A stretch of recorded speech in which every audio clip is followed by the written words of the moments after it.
Sou professora Lígia Márcia Martins, uma vida dedicada à educação escolar, sou pesquisadora na área, autora de vários livros, dentre eles o desenvolvimento do psiquismo e a educação escolar.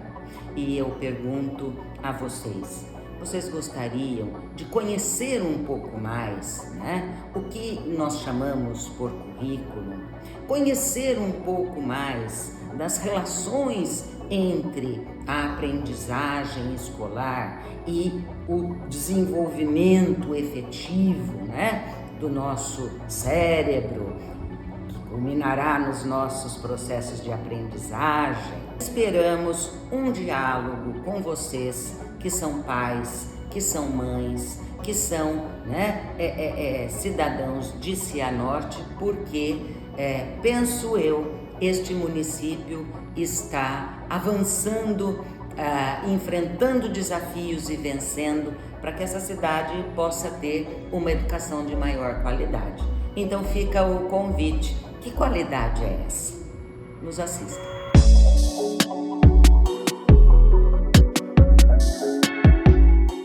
Trazermos a questão da alfabetização, à discussão, conferindo a ênfase que esse processo requer, demonstra, denota o quanto nós temos neste processo o cume da educação escolar. A alfabetização, em última instância, é a porta de entrada das nossas crianças, dos jovens e também de muitos adultos para o mundo letrado. Embora nós tenhamos, na história recente do país, um forte investimento na direção da melhoria da qualidade da educação escolar, nós ainda temos um percurso razoável a percorrer, até porque há de se considerar que a alfabetização não deixa de ser o elemento central do exercício da cidadania. Não é por acaso que até 1881 as pessoas que não dominavam a leitura e a escritura não tinham o direito a voto.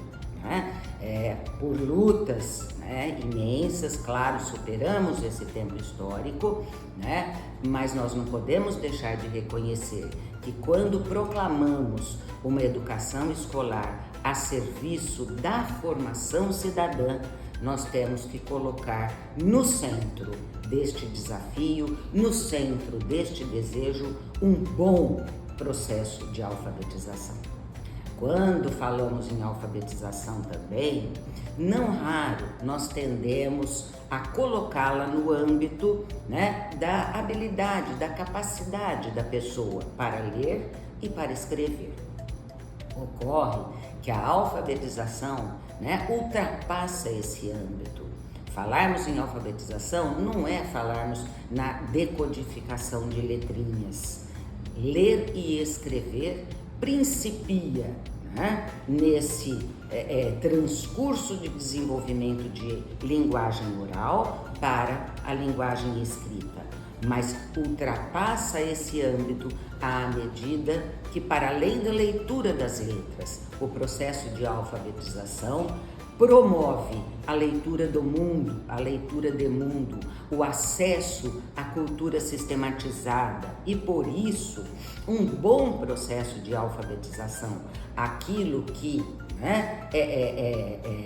mobiliza desde a educação infantil as séries iniciais do ensino fundamental, realmente delimita, fornece os subsídios, as bases para todo o processo de escolarização subsequente. Quando, por exemplo, temos alguém que diz, eu não gosto de ler, Será que ele não gosta de ler, entre aspas, esse gostar de ler, ou ele não tem os domínios necessários para a leitura?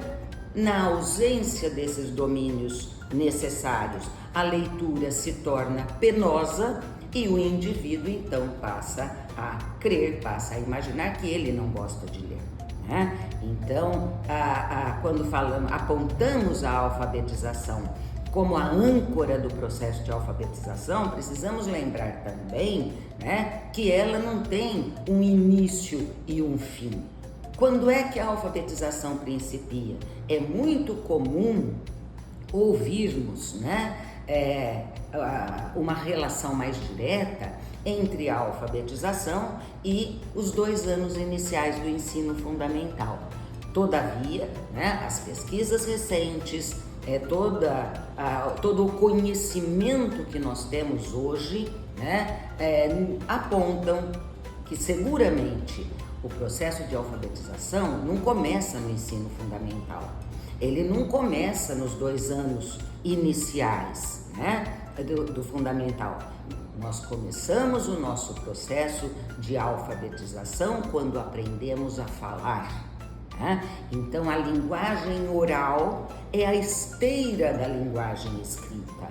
Nós não podemos dissociar esses 2 processos, que são processos neurológicos, né? Que são processos psicofísicos e que marcam o desenvolvimento infantil. Né? Daí toda a importância do forte investimento pedagógico na educação infantil, que até muito recentemente no nosso país era concebida muito mais como um equipamento de assistência à família do que um espaço institucional educativo que prima pela promoção do desenvolvimento integral da criança.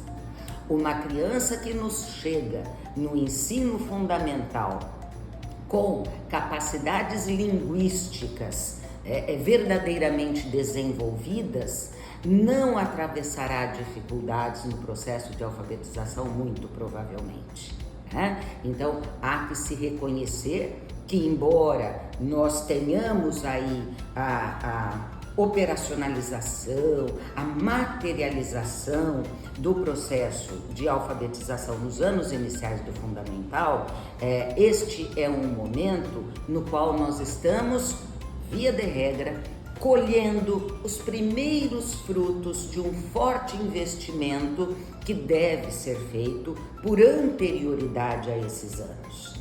Né? Por isso que colocar, né, no centro da escolarização básica, trazendo sobretudo educação infantil e séries iniciais do ensino fundamental, apontam nesta questão precisa. Nós vamos consolidando pouco a pouco o desenvolvimento psíquico da criança. E é este desenvolvimento que vai possibilitando, então, que ela adquira conhecimentos cada vez mais complexos, conhecimentos cada vez mais abstratos, conhecimentos pelos quais ela possa, inclusive, ingressar nas séries finais do ensino fundamental sem maiores dificuldades no âmbito do processo de escolarização mais alongado, que pressupõe, não é, todo o percurso da educação básica, séries finais do fundamental, ensino médio e assim sucessivamente. Né?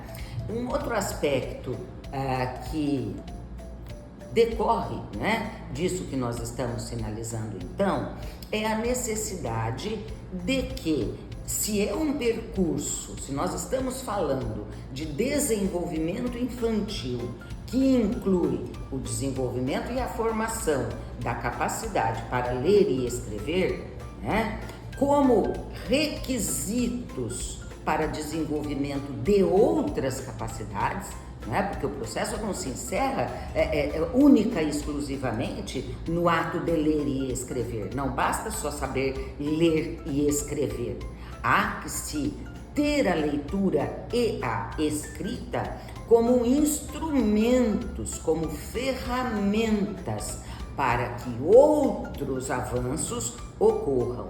Né? Então, por isso que essa capacidade, ela se impõe no desenvolvimento humano como ferramenta como um instrumento que nós precisaremos então utilizar para a feitura de outras tarefas. E aqui no caso nós estamos falando das tarefas mais vinculadas à escolarização das crianças, né?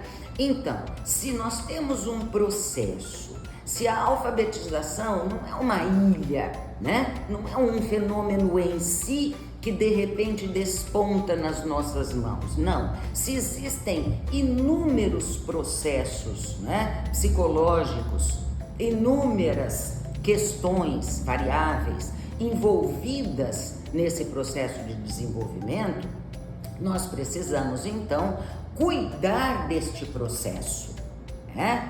Tudo que estamos denominando aqui como processo pressupõe uma trajetória articulada, organizada, sequenciada, pensada para que determinados objetivos sejam alcançados. Bom, então se nós estamos destacando que esse desenvolvimento, capacidade de leitura e de escrita, tem a ver com um processo, né? Não é algo que nós possamos tomar em isolado de uma conjuntura ampliada de promoção do desenvolvimento infantil.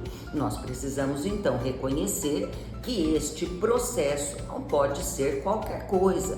Ele precisa ter articulação interna, ele precisa estar organizado, sequenciado. Nós precisamos planejar este processo para que nós possamos obter os resultados que nós almejamos, que é a qualidade do desenvolvimento dos nossos alunos.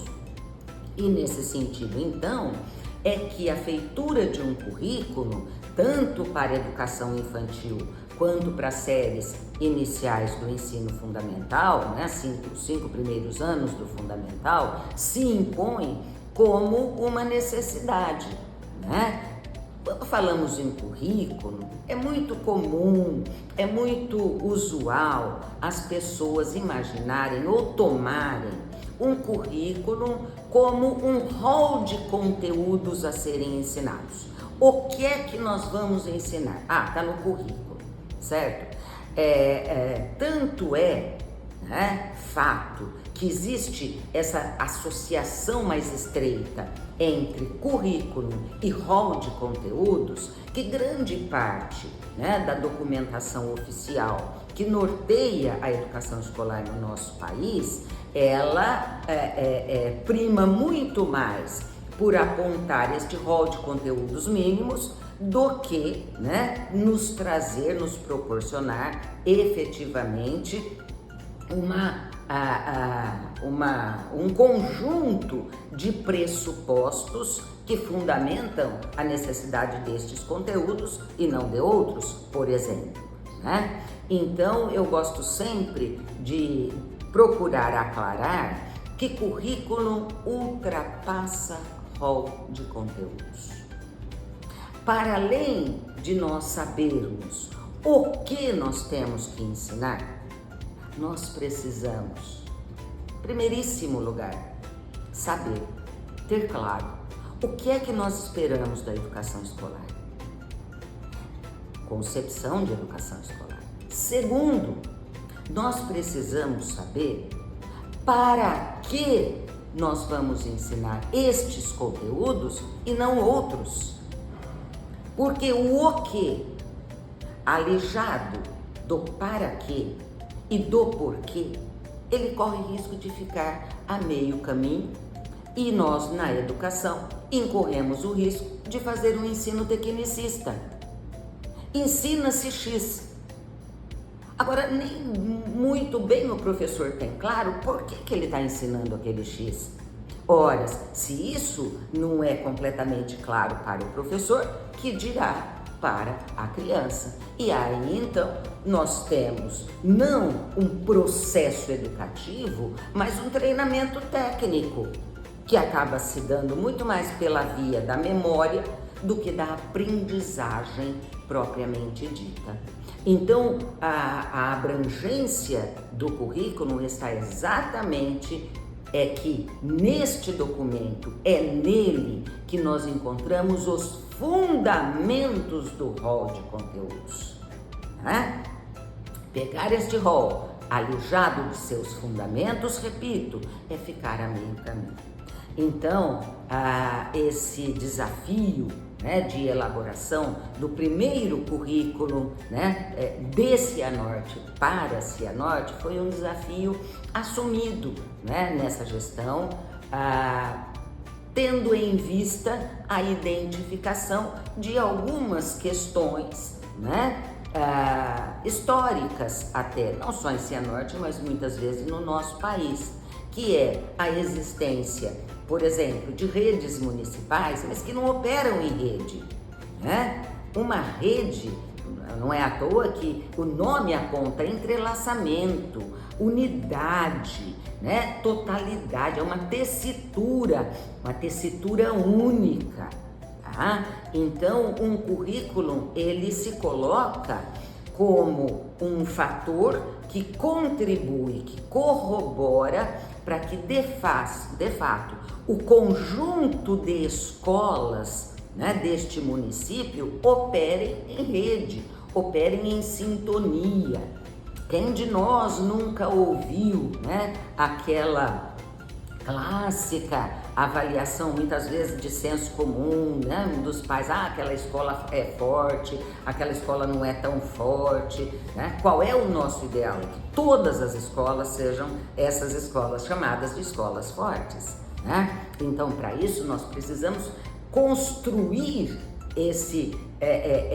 esta unidade. Então, o currículo é um documento que visa promover a unidade no trabalho pedagógico dos processos de ensino e aprendizagem para todas as crianças desta rede municipal. Porque se temos, né, e como temos documentos oficiais que orientam também o trabalho nos municípios, então vamos pegar como exemplo, mas já tem o currículo estadual, para que fazer um currículo municipal? Qualquer um que conhece em profundidade, que já leu em profundidade o currículo estadual, reconhece que ele próprio aponta que existirão uma série de tarefas a serem encaradas, né, a serem gerenciadas pelas redes. Inclusive, qual será a fundamentação teórica, teoria pedagógica a ser adotada e etc. Né? Então, nós precisamos entender que os currículos dos documentos oficiais têm um caráter generalista. Não pode ter um currículo estadual para Maringá, né? Outro para Curitiba, outro para Cianorte e outro para talvez uma outra cidade bem pequenininha aqui da região, né, que eu não sei o nome. O currículo estadual, né, a base nacional, esses documentos amplos, eles são generalistas. Ora, tudo aquilo que é generalista não se propõe, né, não é que não faz por limite, mas não se propõe a abraçar as particularidades, as especificidades, as características identitárias locais, né? Então, este é um outro aspecto que nós destacaríamos, né, para indicar por que é louvável um município assumir o desafio, porque é um desafio. É muito mais fácil ficar no generalista que já está pronto, que já está fornecido, que está aí, né? Do que encarar esse desafio que a rede municipal de Cianorte encarou, que é trabalhar na linha desta articulação entre o geral formal, o geral oficial, indicado então pela base nacional, pelo currículo estadual, mas não preterir que nós temos particularidades. Nossos professores que conhecem as nossas crianças têm o que dizer sobre o que eles precisam, querem e devem ensinar. Nossos professores que estão, fazendo acontecer a educação escolar, propriamente dita, eles são partícipes deste processo e eles identificam lacunas, eles identificam aspectos, que podem ser secundarizados, no processo de ensino e aprendizagem, enfim, um currículo de Cianorte para Cianorte, como a gente costuma, caracterizar o que está acontecendo aqui, ele só pode ser de Cianorte para Cianorte. Por quê? Porque ele foi pensado, ele foi planejado, ele foi projetado por educadores que conhecem esta realidade e trazem esta realidade para o processo educativo. Qual é a importância de trazer ou de fazer estas articulações entre o geral e o específico, o geral e o particular? Isto aqui reverbera no processo de aprendizagem, isso reverbera na didática, isso reverbera nas práticas pedagógicas que os professores vão assumir dentro das suas escolas. A título de exemplo, se nós estamos visando esta articulação no ensino de história, por exemplo, o que é que nós temos da história de Cianorte que o nosso aluno pode ir experienciar, vivenciar, conhecer, porque é aqui que estamos, é aqui que a nossa criança é educada e vive.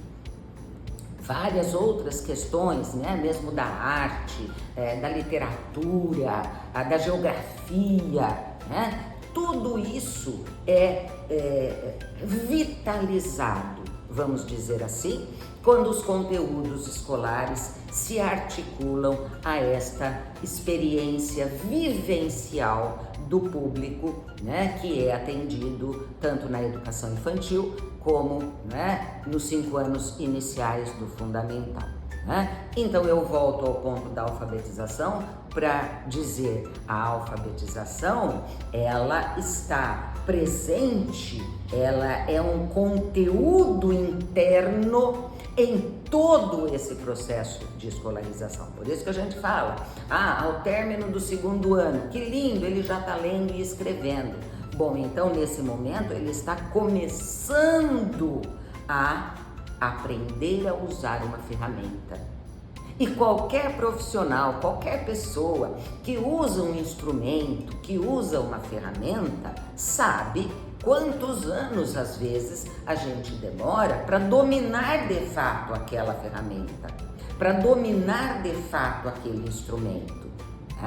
Nós, minha geração, que viu surgir o computador, depois da nossa máquina de datilografia IBM, nós demoramos um tempo imenso para dominar esse instrumento, para dominar essa ferramenta.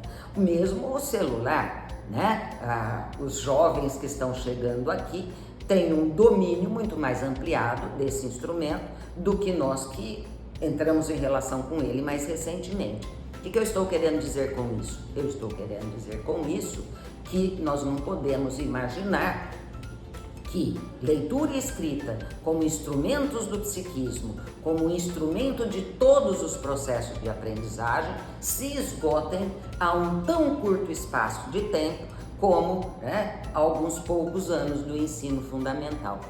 A prova disso que eu estou falando é que muitos adultos que frequentaram por poucos anos o ensino fundamental, às vezes até como antigamente nós tínhamos o primário, os 4 primeiros anos do primário. Muitas pessoas que encerraram os seus estudos tendo cursado esses 4 anos, não raro acabaram se tornando analfabetos funcionais. Tem domínios básicos da leitura e da escrita, todavia não dominam o instrumento da leitura e da escrita. não leem as entrelinhas de um contrato, não têm um vocabulário ampliado, né? Então, mas por que isso acontece? Muitas vezes, porque a pessoa esquece. Não, não é que esqueceu. Ao ter, né, encerrado, às vezes por força das condições objetivas de vida, mas ao ter encerrado o seu processo de escolarização, ela interrompeu o aprendizado do uso da ferramenta. Então, por isso, né, que a educação escolar precisa ser encarada como esse processo amplo, vasto, né, que perdure, que ocupe grande espaço da vida das pessoas. Né? Por quê? Porque primeiro a gente vai conhecer a ferramenta, conhecer o instrumento, leitura e escrita, tá? Ou agora a gente já conhece, nossa criança ao término do 2º ano já conhece o instrumento, só que agora a gente precisa aprender a usar essas ferramentas.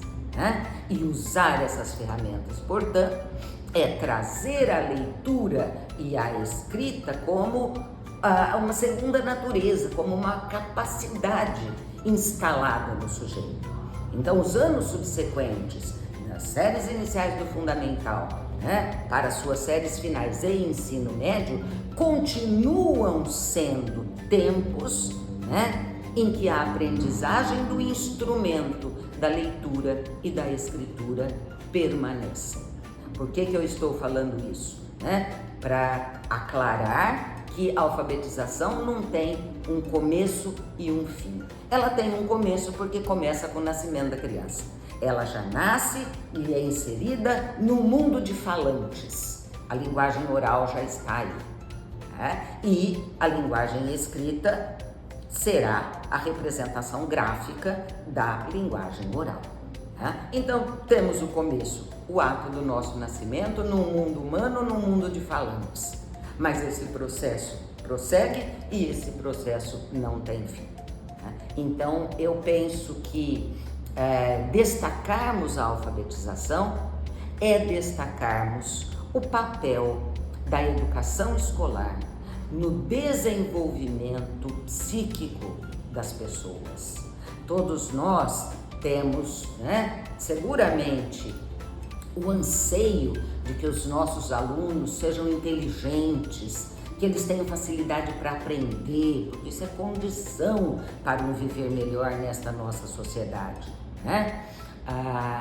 E nesse sentido, nós precisamos então ter claro como é que a gente promove o desenvolvimento dessa inteligência. Como é que nós promovemos este desenvolvimento para que as nossas crianças, para que os nossos jovens venham a ser o que nós projetamos para as futuras gerações. E seguramente a qualidade dos processos de ensino que promovam a aprendizagem é que de fato assegurarão desenvolvimento.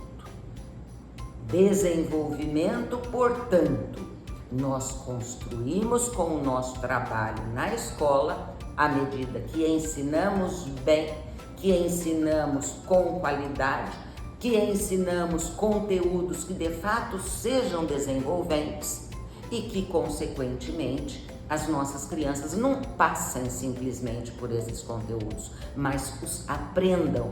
E aprender significa tornar interno o que outrora foi externo. Tá? Então é este processo de interiorização de conteúdos típicos e próprios da escolarização, né, que organiza em última instância as proposituras de um currículo. Penso que é isso.